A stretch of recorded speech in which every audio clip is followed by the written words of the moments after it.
ये इस्लामाबाद के sector I-10-4 में वाक़े एक ढाबा है। यूं तो इस्लामाबाद में 485 ढाबे हैं, लेकिन दरख्तों के झुंड में कायम इस ढाबे को अलग ही अहमियत हासिल है। अभी बात कर रहे थे आपकी गज़ल से पहले हम लोग बेदिल के बारे में।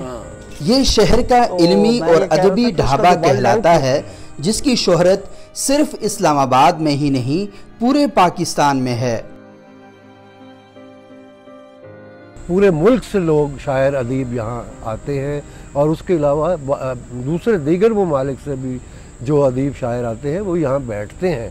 वो एक जो मजलिसी माहौल है उसको रखा जाता है और इल्म अदब और शायरी, पेंटिंग, आर्ट, मुसव्वरी, ये सारी चीज़ें मुआशरे में एतदाल लाती हैं, शिद्दत पसंदी को ख़त्म करती हैं।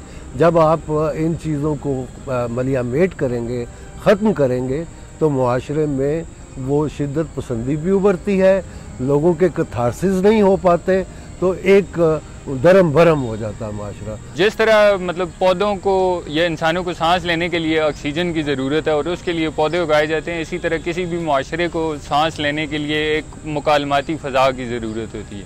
तो हमने बेशुमार चीज़ें यहाँ से सीखी जो गैर रस्मी तालीम का हिस्सा है, और ये हर मुआशरे में होता है कि हर मुआशरे की एक नस्ल आने वाली नस्ल को अपना विरसा मुंतकिल करती है, और वो विरसा स्कूलों कॉलेजों में या क्लास रूम्स में मुंतकिल नहीं हो सकता जहाँ पे एक तयशुदा निसाब मौजूद होता है। हर शाम जुड़वां शहरों के शायर और अदीब यहाँ जमा होते हैं और मुख्तलिफ मौज़ूआत पर इल्मी, तहक़ीक़ी और तनक़ीदी गुफ्तगू करते हैं।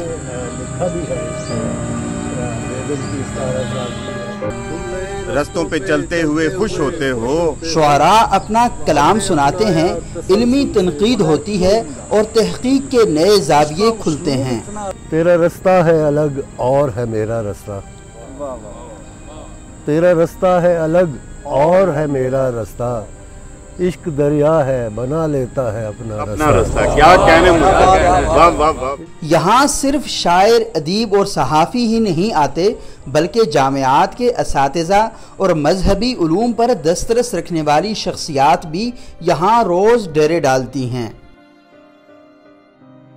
मैं एक दिन अपनी बुक शेल्फ को देख रहा था, तो एक पूरी जो लाइन है वो सिर्फ उन लोगों की किताबों की थी जो यहाँ पर आते हैं। अख्तर उस्मान की 5 किताबें हैं, डॉक्टर दरवेश की 4-5 किताबें मेरे पास पढ़ी थी। इस जगह का जो एक रोल है, ना सिर्फ ये कि अदबी हवाले से, अदब को प्रमोट करने के हवाले से, बल्कि समाजी कदरों के हवाले से बहुत बड़ी बात है कि ये एक डायलॉग का मरकज़ है, एक मुकालमे का मरकज़ है। यहाँ मुख्तलिफ दिलचस्पियों के, रुझानात के, नज़रियात के हामिल लोग बैठते हैं, एक दूसरे को सुनते हैं, एक दूसरे से इख्तलाफ करते हैं। लेकिन अब ये शायर, अदीब, नक़ाद और असातिज़ा परेशान हैं। उनकी परेशानी की वजह यह है कि इस्लामाबाद की तामीर और तरक्की के इदारे CDA ने शहर के इस इल्मी मरकज़ को उजाड़ने का फ़ैसला कर लिया है। इस्लामाबाद के बारे में ये कहा जाता है ये बहुत खुश्क शहर है, यहाँ पर लोगों के दरमियान एसोसिएशन की, लोगों के दरमियान मिल बैठने की सूरतें बहुत महदूद हैं और ये बात दुरुस्त भी है। तो शायरों, अदीबों और दानिश्वरों का किसी एक जगह पर गुज़श्ता 2 दिहाइयों से जो एक इकट्ठ की सूरत मौजूद रही है, अगर आज उसको ख़त्म किया जा रहा है तो इसके मैं समझता हूँ कि बहुत बुरे असरात मुरतब होंगे। ये जो तहजीबी जगह होती हैं, ये मुल्क की शनाख्त होती है, और यहाँ पर जो स्कॉलर्स आते हैं वो सस्ता खाना खाते हैं, मज़दूर आते हैं वो सस्ता खाना खाते हैं, न जाने कितने ही घराने जो हैं वो इससे वाबस्ता हैं। और ये जगह इसलिए भी ज़्यादा है कि ये लीगल है, ये बाकायदा CDA को हर महीने किराया देते हैं, और ये मंजूर शुदा प्लान में से ये प्लान जो है ढाबों का इस्लामाबाद में, ये कोई इंक्रोचमेंट नहीं है। इंक्रोचमेंट के तो हम भी खिलाफ हैं। 30-40 साल से बैठे हुए हैं। CDA ने NOC दी है इन लोगों को, उन्होंने इतना खर्चा किया, यहाँ पे कंस्ट्रक्शन की है, ये चीज़ें उन्होंने इसके लिए सुई गैस में, बिजली में उन्होंने अपनी जो है ये सिक्योरिटियाँ जमा कराई हुई। अभी लोग वो कहाँ जाएँ, उनके पास तो छत भी नहीं रही है, रोज़गार भी कोई नहीं है उनके बच्चों के लिए, उनके बच्चे यहाँ तालीम हासिल कर रहे हैं, वो कहाँ जाएंगे लोग। और ये इससे बहुत ज़्यादा लोग जो है बेरोज़गार हो रहे हैं, और ये लोग जो है ना इसके बाद तो फाका पे आएंगे, खुदकशियों पे आएंगे। CDA का मौक़िफ़ है कि शहर में कायम ये 485 ढाबे ग्रीन बेल्ट और पार्क्स में कायम किए गए हैं और ये शहर की खूबसूरती को तबाह कर रहे हैं। CDA के महकमा इंसदाद तजावुज़ात ने कई खोखे गिरा दिए हैं, बाकी खोखे बंद पड़े हैं, जबकि अगली बारी शायद इस ढाबे की है। मुल्क में महंगाई और बेरोज़गारी बढ़ रही है। इन ढाबों से 5000 से ज़ायद लोगों का रोज़गार मुंसलिक है। लोग यहाँ तो बात करते हैं जी कि 1 करोड़ नौकरियों की बात करते हैं, हम लोगों को रोज़गार देंगे। यहाँ हर एक कास्ट पे या कैबन पे 5 से 7 बंदे काम करते हैं। इसका मतलब है कि 4-5 हज़ार ख़ानदान का ये इशू है, उनके रोज़ी रिज़्क़ का मसला है। और 4-5 हज़ार अफराद के साथ इतने आप अंदाज़ा लगा लें कि हर ख़ानदान में 7-8 बंदे हैं, तो कई हज़ारों में ये फ़िगर चली जाती है जिन लोगों का ये रोज़गार का, उनके रोटी पानी का ये मसला है। और इससे गरीब लोग बहुत ज़्यादा अफेक्ट कर रहे हैं।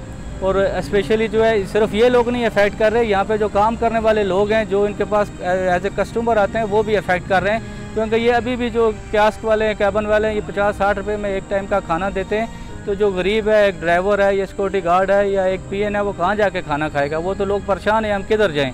और फिर इन लोगों के पास भी मुतबादल रोज़गार नहीं है। अगर यहाँ पे हमारा ये सवाल है कि अगर सुप्रीम कोर्ट का आर्डर है कि ग्रीन बेल्ट को खाली करें, तजावुज़ात को ख़त्म करें, हम उस चीज़ के हक़ में हैं कि ग्रीन बेल्ट पे अगर कोई क्यास है तो उसको वहाँ से आप मुतबादल जगह दे दें, उसको आप हटा दें। ढाबा बंद होने के बावजूद भी आज शुअरा की बैठक जारी है, ताहम आज वो सिर्फ इल्मी और अदबी तनकीद कर रहे हैं, शेर व शायरी हो रही है, लेकिन आज उनकी गुफ्तगू में ढाबे पर तैयार होने वाली ख़ास चाय की चुस्कियाँ शामिल नहीं हैं। इस ढाबे से इनकी पुरानी यादें वाबस्ता हैं। वो CDA के इस फैसले से परेशान भी हैं और मायूस भी। उनका मुतालबा है कि CDA फिलफौर अपना फ़ैसला वापस ले। कैमरामैन हमद नवाज़ के साथ सुबूह सैयद, IBC उर्दू, इस्लामाबाद।